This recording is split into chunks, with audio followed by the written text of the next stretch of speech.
In this episode, we discuss the importance of social connection. This topic sprung from our own realisation of how, as entrepreneurs, we can sometimes feel isolated with our heads down in work. However, recently, we've been speaking at events and networking, and the fulfilment it's brought has been staggering. This led us to look at some of the research around how a lack of social interaction can negatively affect not just our mental health, but our physical health too, as well as our longevity. We finish up by offering 5 tips to encourage our listeners to invest in social interactions and reap the huge rewards.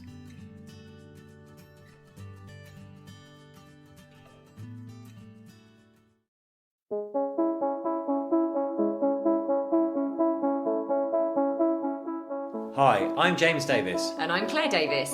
We're the Midlife Mentors, here to lift the lid on how to achieve health and happiness. The balanced, no-nonsense way.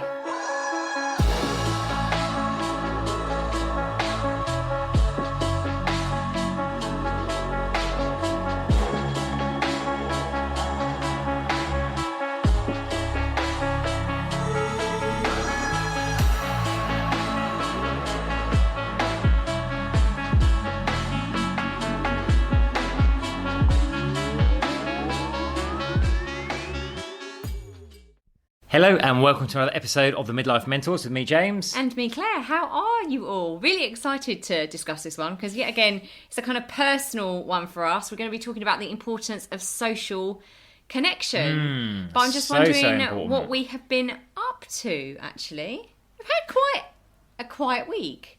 It hasn't felt quiet, so we've been super busy with work, but I know what you mean. We haven't been doing events, we haven't been going out, lots and lots, meeting people and things like that. But actually the week before that was really busy, so I think we've just been heads down in work and also enjoying a second burst of summer.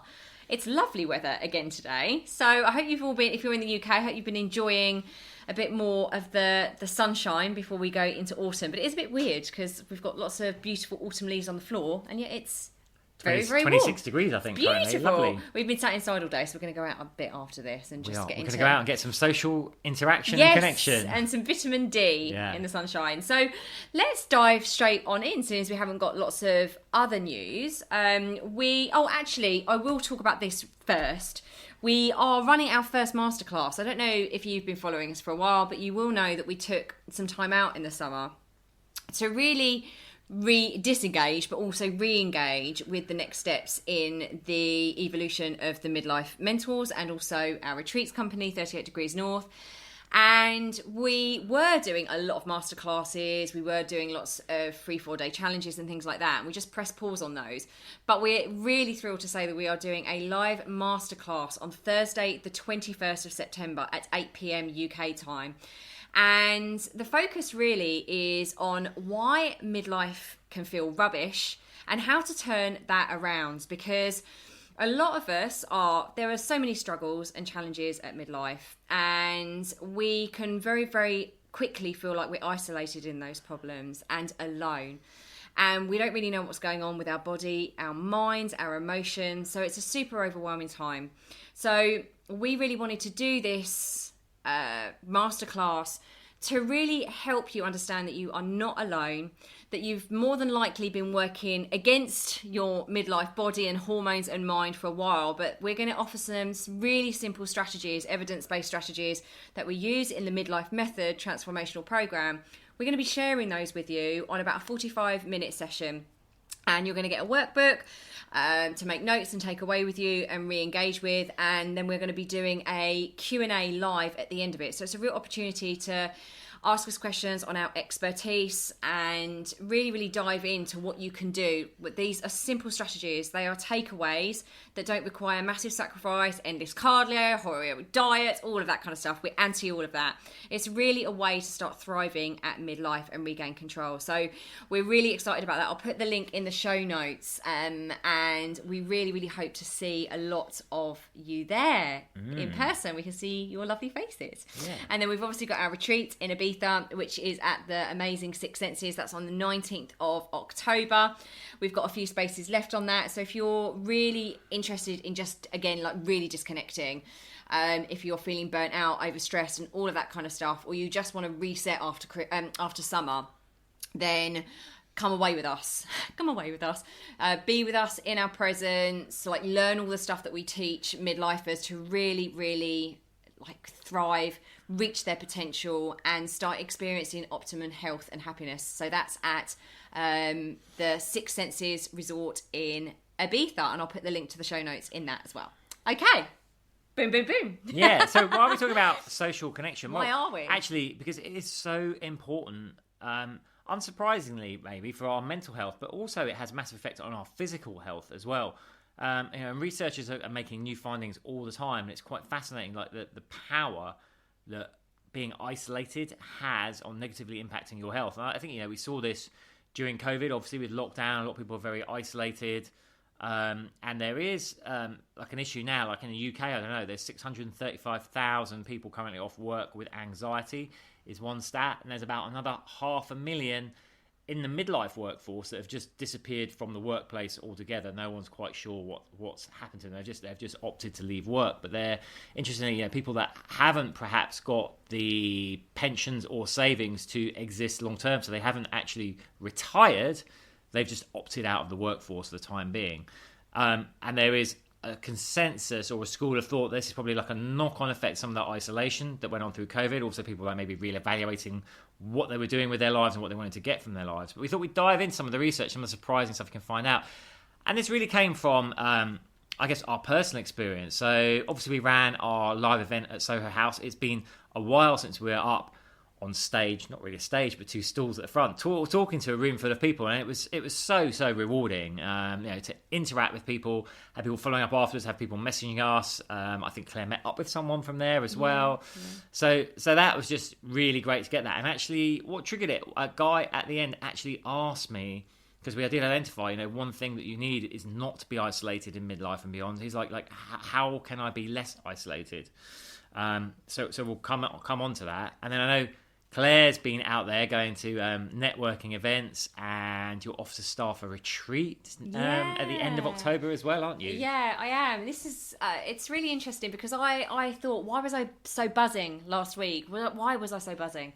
And it is because of this social connection. And I think for me, I am really guilty, especially since COVID, and I hadn't really realised this, but I realise that the times I feel uninspired, the times I feel stuck, the times I feel like a low self-confidence is actually because I've not been out there enough and I've not been connected with people, because one of my highest values is connection. So when I don't get it, I don't feel like me.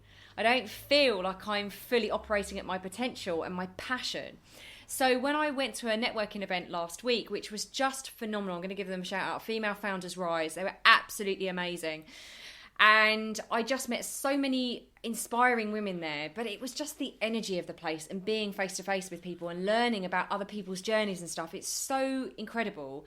Especially as an entrepreneur, I'm lucky. I'm not a solopreneur. I've got James with me. But even that can feel quite isolating. You've got your head down. And sometimes you don't feel so lucky to have it with you. I do.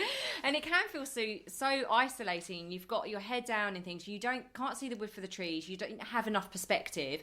You don't open yourself to possibilities and opportunities. So I was buzzing last week, to the point where I've made new connections with some of those women that I met. I'm meeting up with them over the next couple of weeks before we go to America. And that really, really excites me, opening up my network. And I realised I just hadn't done it enough. Really hadn't done it enough, and how it had negatively impacted me. So that's where this came from. Yes, Soho House. Yes, that lovely chap coming up and asking James that question, but also a real realisation from myself. And now I'm like, right, what networking events can I go to? Like, how can I not just get something, because that's not what networking events are for and connection is for, but how can I give? Like, how can I ignite my soul and give that enthusiasm, that passion to other people, and how can I help? So that's where that came from. So let's dive in to the importance of social connection. Yeah, I just want to make a point at the start as well. Quantity actually is important, but so is quality, right? I'm sure we all know people who potentially have hundreds or thousands of social media friends and are always out, but actually they're very lonely individuals because they've only got surface level connection with a host of people. So it's about, we do need like a decent sized group of people, and maybe for different aspects of our lives we want different people, but we also need a meaningful connection with them. I think that's really important to say at the outset. Yeah, and obviously we did a podcast on those 5 people, can't remember what the podcast is called now, but around, it's really, really important that those 5, those closest to you support you, inspire you, checking out whether you're around energy vampires or not. So that's kind of leading on to this quite nicely, this social connection. But James is right. The most popular people, we know this, we've heard this in the media, the most popular people like stars and influencers and things like that, they've got all of this around them, but actually they feel really, really isolated because they don't have meaningful connections with people. So let's dive in to we've got 10 evidence-backed points actually highlighting the importance of social connection. So I don't know whether you want to dive in with the first one. Yeah, the first one, like I said, unsurprisingly, is improved mental health. If we're isolated, if we feel lonely, if we feel that we're alone, that can start to take a toll on our mental health. You see, people are put into solitary confinement as a punishment because it does take a toll on their mental health. And we saw that in COVID, as we said earlier. People were locked down at home, isolated, they couldn't see friends and family. It can affect you. So there's all kinds of evidence there saying that if we are isolated or we have less social contact, it can degrade our sense of well-being, our sense of happiness. It can increase our rates of depression, of anxiety, and other mental issues as well. Because when we see friends, loved ones, when we're out in our community, we get emotional support. We get to talk about the things that are on our mind that are bothering us, and that reduces our feeling of being so alone. So, that improved psychological well-being is a proven factor in being out there having social connection. Absolutely. And the second one is that it actually helps reduce stress, something that us midlifers are very, very well versed in. It's socialising and spending time with supportive people can absolutely help reduce stress. Again, this has been proven through different research, but conversations and shared experiences with friends and family members can trigger actually the release of oxytocin, which is a hormone that promotes relaxation and reduces stress. So, it's all very, we can, and I'm guilty of this, getting kind of really, really mixed up in the stress of life, mixed up in the stress of work, of commitments and things like that. And I think to myself, I don't necessarily have time, which is a lie. I don't have time to go and spend the afternoon with my parents, or I don't have time to go and spend it with friends and things like that. But actually, if we're looking at reducing stress and coming back with a clearer mind to the chores and the things and the tasks we have to do, you're actually going to be more focused because you've managed to reduce some of the stress and step away from it and get the real benefits of being with friends and family. The next one is enhanced cognitive function. Now, this one is really, really important. There's more and more research coming out, actually. Fascinating. That there's a couple of things. One is keeping like a wide and in-depth, like a quality social network. The other one is continually learning new skills. Will actually slow down brain aging or brain deterioration, and we're seeing more and more links that can help lower the risk of things like Alzheimer's and dementia as well. So certainly we do know that being alone, home alone when you're older is a big risk factor for these degenerative cognitive diseases. So again, to prevent cognitive decline, really important that we have these social interactions, and as well that we're learning new skills, new things all the time. Just stay curious, I say. Oh, I love that, stay curious. Number 4 is actually it promotes a longer lifespan. So kind of rolling on from the last one, but numerous studies have found that individuals with strong social ties tend to live longer as well. Socially connected people often have healthier lifestyles, receive more support during times of illness, and may be more motivated to take care of their health in general. So it seems to promote healthier habits, actually. When we've got greater social connection and a greater social network, it seems to promote habits of health and wellness. Now, here's a surprising one for you. Cardiovascular health. Social isolation and loneliness are associated with an increased risk of heart disease. Now, no one's quite sure why, the causality of that relationship, but it's there. And conversely, social connections have been shown to improve cardiovascular health. We get reduced blood pressure and lower the risk of heart-related problems. So again, just having those social connections lowers your risk of heart issues. And that leads on to the next point, number 6, which is a general immune system support, actually. So feeling connected and supported can lead to a stronger immune system. Again, lots of body of research around this, helping the body fight off illnesses and infections. It's crazy, isn't it? Like this whole mind, body, emotion, soul link to having these social connections. Next one, again, another surprising one, is pain management. So being around people can actually help you cope with pain better, increase your tolerance to pain. Now, I'd hypothesize there's probably sort of distraction effect there, right? If you're just sitting at home alone with pain, you're probably quite focused on that. But perhaps if you've got people around that are distracting you, talking to you, chatting to you, or doing things, you might not be as aware of it. But again, the research is there to show that pain management is enhanced by having those social interactions. The next one, number 8, is better sleep. So it makes me so sad because, like, you know, I've experienced times in my life like this, and I know James would have done as well after his divorce and various different times of our life. But, you know, loneliness is crippling. It is a really, really painful feeling. I can actually feel the feelings like welling up in me now. Loneliness is really hard. I think that's why with COVID it was so painful. It's an awful catch-22, isn't it, when you're in that space, because you feel lonely, and you're like, oh, you know what, the time is passing so slowly, and you're like, I might as well go to bed. And then you go to bed and you can't sleep as well. Yeah, and I think when you're lonely, and we're going to kind of cover some tips at the end like we always do, but again, it's really common and understandable that when you feel like this, the last thing you want to do is go out and make social interactions, because you think, like, who am I to...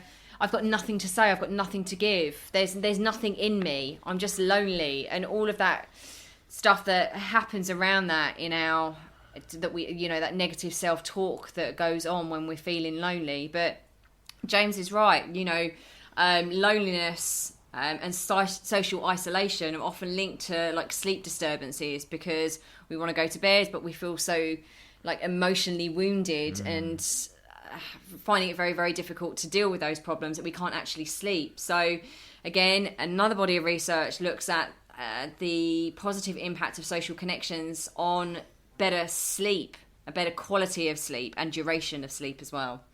And the next one, that's point 9 now, so just 2 more to go, including this one.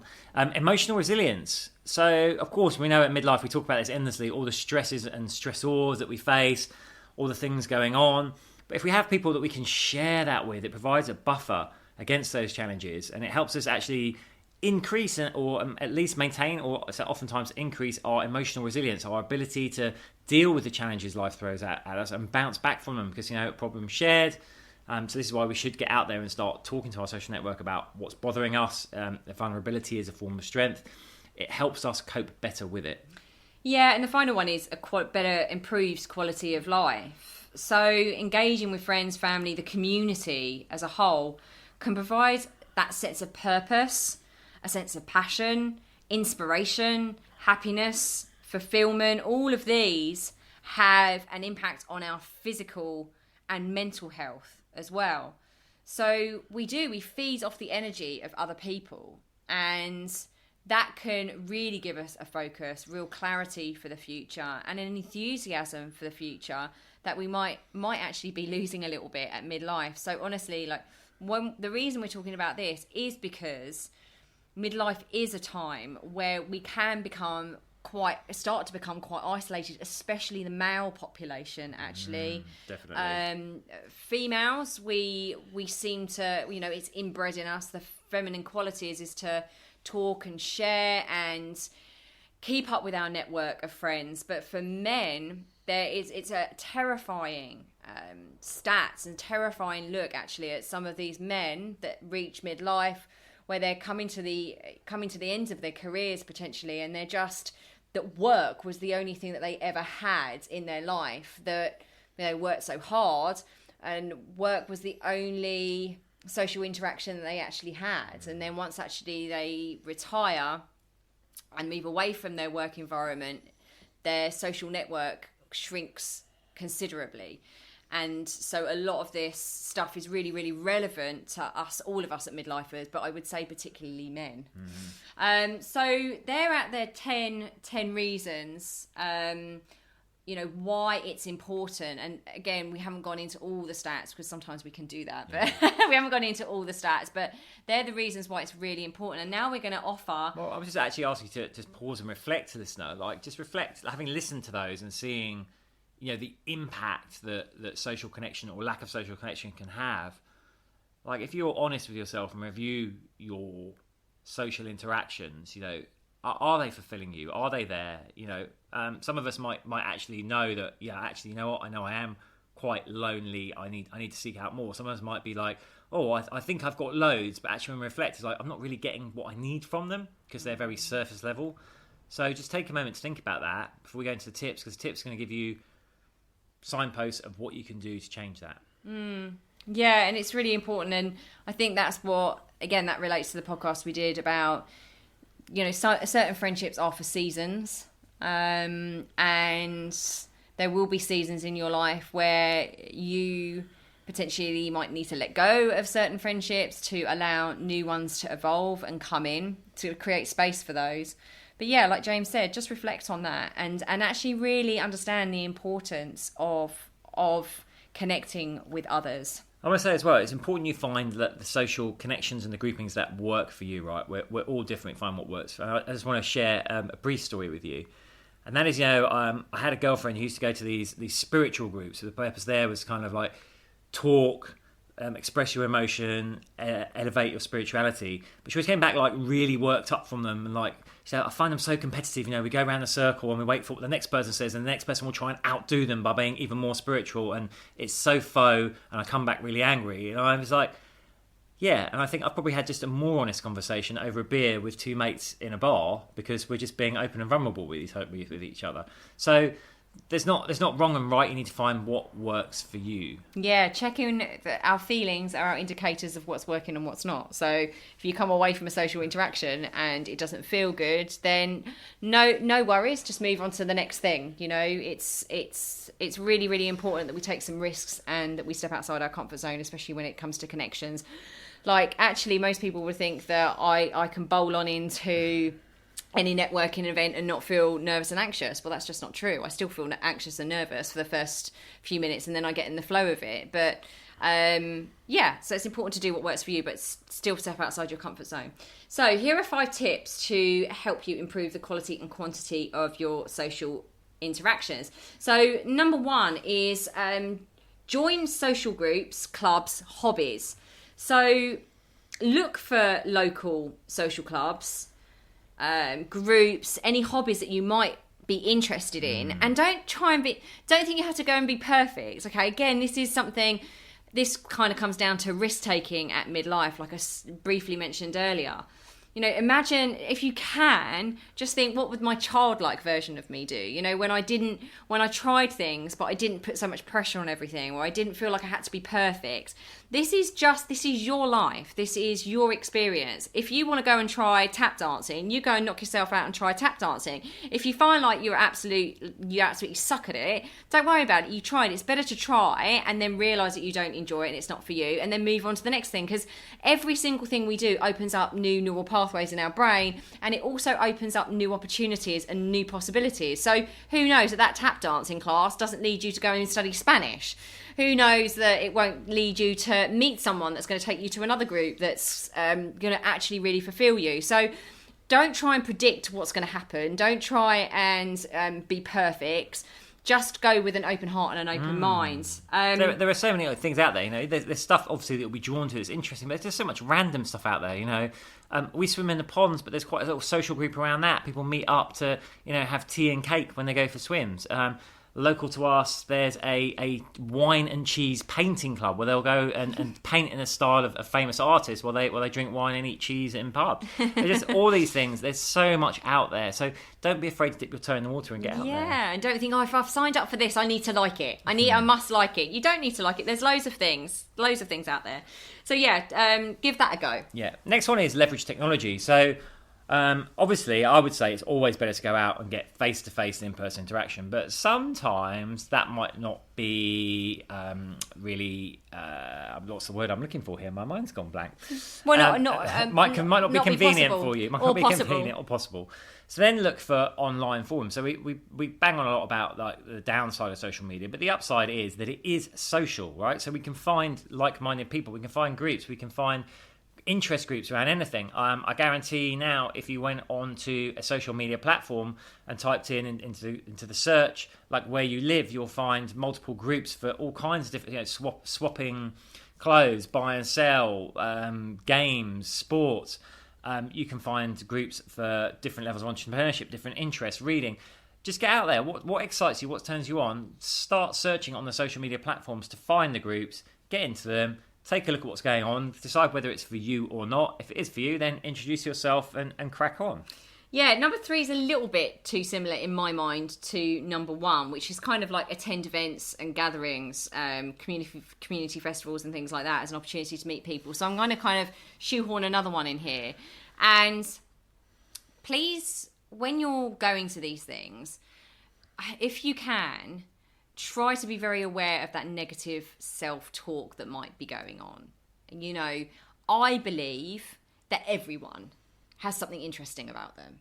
There is going to be someone out there that finds you interesting. I absolutely promise you. There will be similarities and commonalities with other people, but you won't find them unless you go out there. So just be aware of, and I know it's hard. Listen, like I've been in this position to a degree myself when I had my second divorce, and I just became very, very insular, right? I was on antidepressants. I was very insular. I didn't want to go out. I didn't want to meet people. So I do understand that anxiety and the negative self-talk that can go on, but just go gentle with yourself. Don't go and throw yourself into a massive rave event or something, or a huge community festival. Maybe find something that is quite small, that you do have an interest in, and just be careful on that negative self-talk. So honestly, if you think you're feeling anxious, other people will be going along to those groups feeling as anxious, if not more anxious than you are. Yeah, and I would say if you're feeling a little bit introverted at the moment, and it does feel a bit overwhelming, then pick stuff. This is what I used to do when I used to go on dates and I couldn't really chat very well. Pick stuff where your time will be taken up by something else, but then you'll have something to talk about afterwards. So going to a play, going to someone giving a talk, going to a movie. You're obviously not going to have to talk to people you're with. Great idea. Sounds awful, doesn't it? But while that's on, but then afterwards you can talk about, what do you think of that? What do you think of this? So it'll give you a topic, like a commonality there immediately, while not putting you under the pressure to find small talk straight away. Next one is reconnect with old friends. We said like some friends for a season, some for a lifetime, but there may be people that have just dropped out your circle for whatever reason. We're all very busy people. It's always worth reaching out to people and just going, hey, hi, what's going on with you? Do you want to meet up? So definitely, yeah, meet out. Step into your bravery and courage there, because that can be hard. But if there's a call, if you've got an instinct and an intuition to connect with someone again, then that's probably telling you something. And finally, practice active listening. Now, how many of us don't do this? As a coach, it's one of the skills that I do have, but sometimes I get so excited that I just want to talk about something and talk. But when we practice active listening during social interactions and show genuine interest in what other people are saying and ask open-ended questions, not yes-no questions, but ask open-ended questions and then respond thoughtfully, those connections are going to be deeper. Way deeper, and those conversations are going to feel more meaningful and enjoyable for everyone, because our basic needs as humans is to be seen, to be heard, and to matter. So if we can see people, if we can hear people, and then we can make them feel like they matter, my goodness, those connections are really, really deep. And hopefully you will find a person that does the same to you in your social interactions. So, we hope you found that interesting and thought-provoking. Yeah, I mean, it's for me, it's certainly interesting, particularly all the stuff around, I think a lot of stuff around mental health is quite understandable, but stuff around physical health is really, really interesting. Now, if you're looking for a great community to get started in that's friendly and welcoming, then come to our Midlife Mentors community. It's a free one on Facebook. Just type in the Midlife Mentors community and you'll find it. Ask to join and we'll let you in and see you in there. Yeah, and then obviously we've got our masterclass happening next Thursday. We've got our tribe. If you want to be part of a tribe, I have to say, one of the most beautiful things that our clients always say about us is the community that we've created. I mean, it's got nothing to do with us, really. We've just put it together. The members that are on the Midlife Method and the people that come on our retreats, they make the tribe. They make it so beautiful and supportive and inspiring. But we do get clients all the time saying, oh my goodness, this is the one place I come back to all the time to feel seen, to feel heard, and to feel like I matter and that I'm not alone. And those social connections that we create in our tribe, either on the Midlife Mentors community, inside the Midlife Method, or on our retreats, those relationships and those friendships actually are lasting, you know, that they're long lasting. I know people that have met up with each other completely outside anything that we do. They meet up with each other, they hang out with each other, and they've created friendships for life. So it's a really beautiful space, and I know we're both really, really honoured that we have that in our life. It's a really beautiful thing, because connection is everything for me and for everyone. So sending you lots and lots of love. All the links will be in the show notes, and we will catch up with you next time. Till next time. Bye.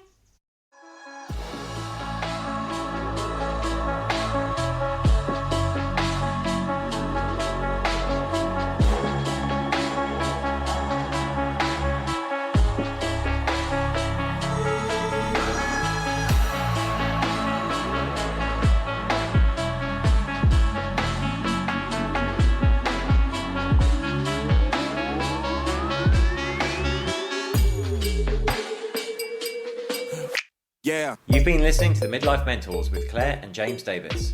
We'd love to hear from you. So drop us a line at info@themidlifementors.com with any questions or topic suggestions. And make sure you join us on our Facebook page and YouTube channel. You can find us under the Midlife Mentors. Yeah.